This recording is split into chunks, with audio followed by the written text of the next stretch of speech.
Ladies and gentlemen, welcome and thank you for joining us at such late notice, but I think you will, if you've been with us over the last few days, appreciate the urgency of what's happened. I don't necessarily need to recount the events of the last couple of days. I think you can see from the tired faces around you quite what an ordeal and a kind of huge adrenaline rush at the same time this has all been. But we felt it extremely necessary to organise something in the wake of the events of April 16th and indeed in the run-up to that. As I said, I don't want to recount the whole story, but after 2 cancellations, as you well know, the mayor attempted to then close down our event that we'd managed to put together with the help of a very, very, very courageous venue owner almost at the last minute. We were trying to quite remember when we turned up at the 3rd venue at something like 4 p.m. The day before a massive 2-day conference was scheduled. But we thought it very necessary to organise something in response because this genuinely represents a democratic outrage and really brings home for us something that we've held as a foundational value at MCC Brussels for quite some time, which is the importance of freedom of speech. People often call freedom of speech the kind of first freedom or the foundational freedom because unless we have the right to assemble and speak and debate and have our voices heard, all of the other freedoms are called into question. So what we wanted to do today was assemble quickly, hear a couple of reflections of what's happened, and then work towards a declaration that people of all political persuasions might be able to get behind.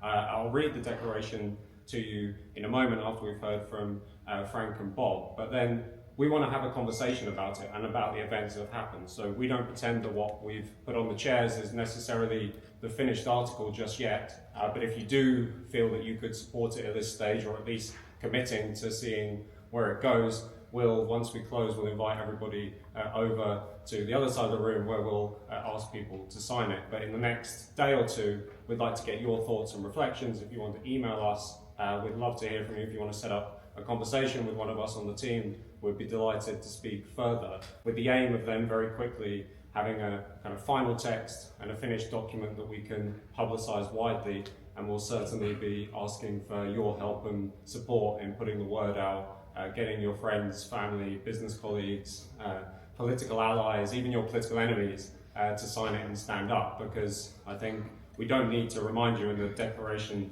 kind of references this, that as soon as the authorities reserve to themselves the right to decide who gets to speak and who doesn't, it's not just national conservatives that might have their voices shut down, but as soon as that principle is established, it could come very quickly to anyone. To help us kind of kick off the conversation and hear a few reflections on what's happened, I'm really delighted to be joined both by Bob. This is what I've been dreading the whole day. It's been a very long few days, and now I've got to correctly try and say Bob's surname. But so Bob De Brabandere. It's fine. It's fine. It's not my finest hour. But From now on, Bob. From now on, Bob. Exactly. Mr. Bob. Mr. Bob. No, there's Mr. Ben. There's no Mr. But anyway, Bob's a senator and a leading candidate for Vlaams Belang, Brussels, in the Brussels Parliament. He's been in touch, was in touch very quickly to offer his political and moral support as we kind of fought and battled against the forces that tried to close the conference down. So we're really delighted that Bob, at the last minute, has agreed to come and speak for us. And then, of course, we've got my boss, Frank Füredi, the Executive Director of MCC Brussels, who somehow was in the office even before me this morning after the events of everything that's gone on. So he continues to put us all to shame with his kind of commitment and effort. So they'll speak for maybe 10 minutes each or so, and then we'll have a conversation. I'll read out the declaration, we can discuss and debate it, and kind of also have some reflections on what's been going on. But I will hand the microphone to Bob, and over to you. Okay. Thank you so much for the invitation to be here. I'm going to stand up to speak, if that's okay. I'm looking at the cameraman. Is this fine? I have to move a little bit. I'll do that. Well, dear friends of free speech, let me start by thanking the Matthias Corvinus Collegium for inviting me here today, but also for organizing the NatCon, co-organizing the NatCon conference together with so many other organizations yesterday and the day before. I'm going to apologize, English is not my first language. I'm going to try to speak to you as good as possible today. In itself, organizing such a meeting as yesterday and the day before should not involve more than booking an event space, securing interesting speakers, and last but not least, food and drinks. Those are important too. These are all things that were taken care of quite well. The only thing that had not been taken into account is that this conference had to take place in the city of Brussels. Brussels, the city that is not only the capital of Flanders, but also the capital of Europe. Brussels, where this week it became clear that the right to freedom of expression is not as absolute as people tend to believe. I hope that the people of NCC will forgive me if I say here today that all in all I think it's a good thing that what happened. I think it's good that it happened. Because Belgium and Brussels ridiculed themselves in front of the whole world press, for the whole world to see, to be honest. Because the reality is, of course, that quite a lot of people in Belgium, me included, we were not really all that surprised that this could happen.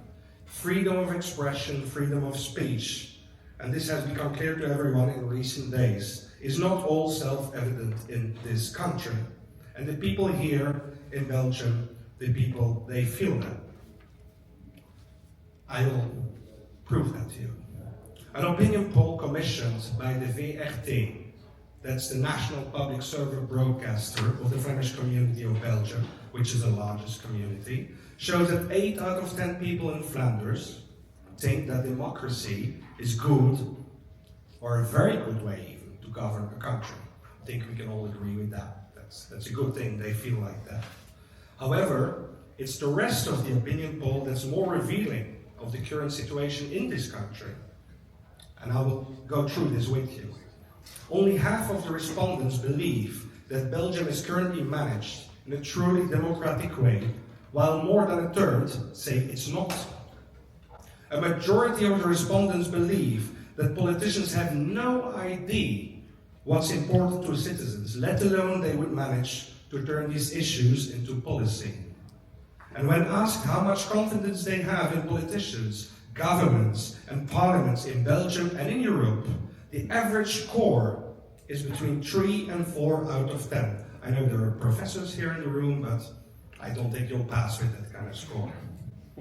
To say that there is enormous dissatisfaction with politicians in general is kicking in an open door.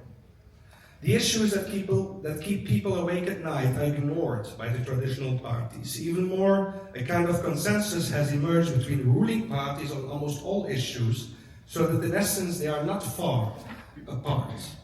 About immigration, about globalization, gender issues, about the EU, you name them, they actually are not all that different from each other. There are differences between the traditional parties, but in essence they all play according to the same rules. But that's very simple because they actually invented those rules themselves. They exclude anyone who steps outside this consensus thinking. And it is now a simple fact that many of our citizens want to step outside of that consensus thinking.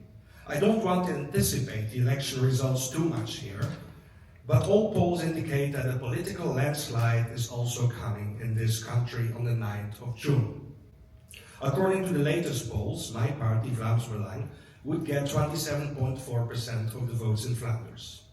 That is not so far from what the 3 traditional parties, and here I'm talking about the so-called Christian Democrats, the Liberal Party and the Socialists, that's not so far from what they actually get altogether combined. And if I interpret these results a little bit different from this poll, then it's even more different and it's even more clarifying for what's going on.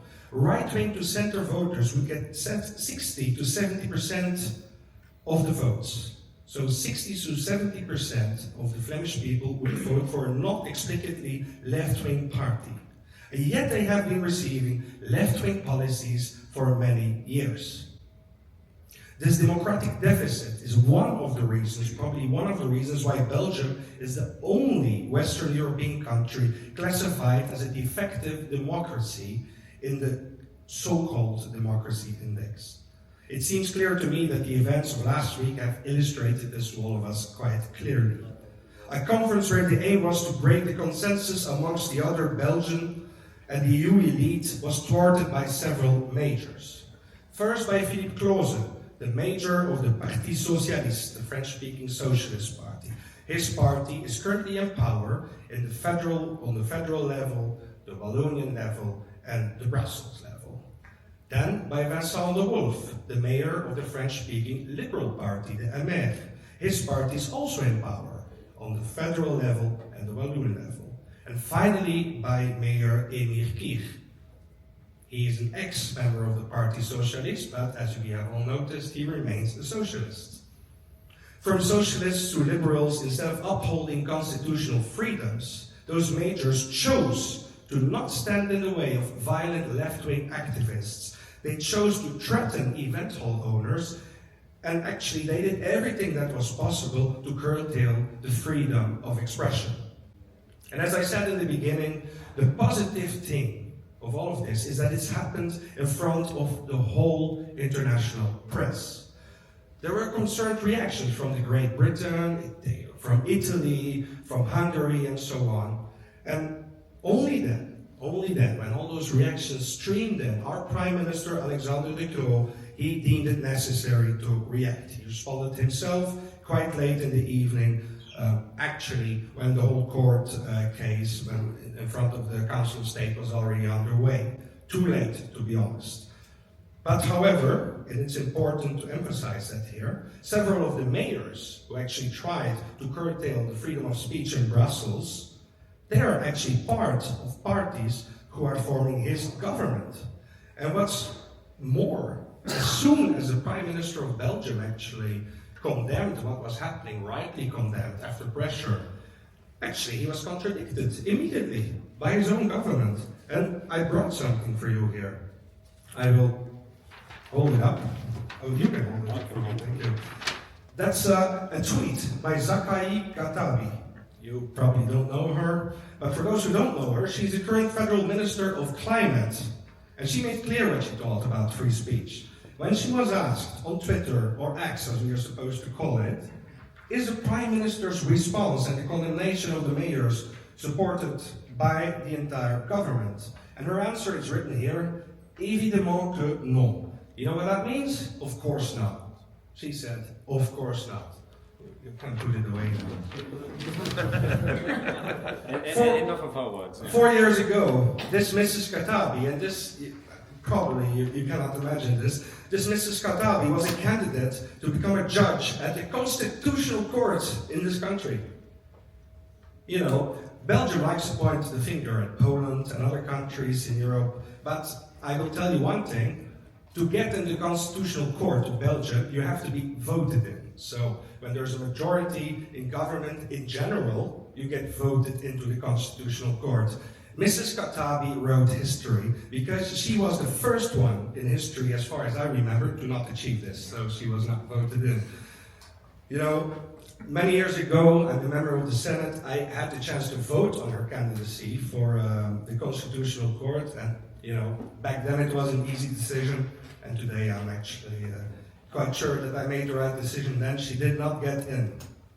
But this woman is still this quite dangerous dictator, and she's still in a position of power now. She's in power as a minister of the federal government.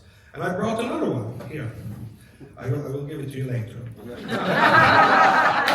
This is about Philippe Clause, you know, because everybody is talking about the mayor of Saint-Joost-de-Noode, Emir Kier, who sent the police to the Claridge Hall to stop the event from happening. But the first one who sabotaged the event was actually Philippe Clause, the mayor of the city of Brussels. And I have printed a tweet from him as well. This one is, yes, in this direction. This is a tweet from him in which he looks back very proudly, actually, on an event, on a conference he was participating in last year. And one of the guests, you can't see it from where you're sitting, but one of the guests there was a certain Alireza Zakani. Now, you probably don't know who this man is, but I will gladly give you a helping hand. Mr. Zakani is the mayor of Tehran in Iran. And you know what his nickname is? the Butcher of Tehran. And you know how he got his nickname? Because of his crackdown on freedom of speech and women's rights in Iran. So the mayor of Brussels had no problem receiving this man in Brussels, not even a year ago, but the last 2 days he wanted to shut down NatCon, because those are scary conservatives. I don't know what to say about Mr. Zakani, but is he an ultra-conservative? I don't know, but he's maybe somebody should explain to Mr. Klose that there is a difference here and that he's actually a hypocrite. What I want to prove with those two speeches to you is that anybody who thinks that the fight for free speech in this country is over is wrong.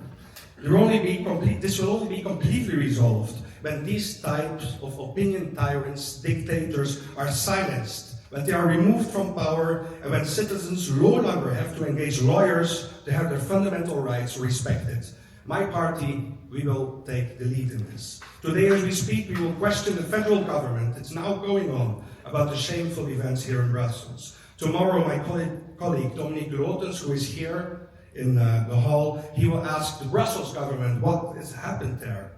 My colleague MEP Tom van den Driessen will write to the prosecutor about the course of events. And I can tell you this now, I'm currently assessing with our legal team, whether I, as a senator, but especially as a citizen and an inhabitant of Brussels and a guest of NatCon, if I do not have the possibility to take legal action. Free speech is too important to be left to those who oppose it. We have a duty to keep fighting for it as politicians, as academics, as entrepreneurs, but especially as citizens. And we can win. That was proven yesterday and the day before. Thank you.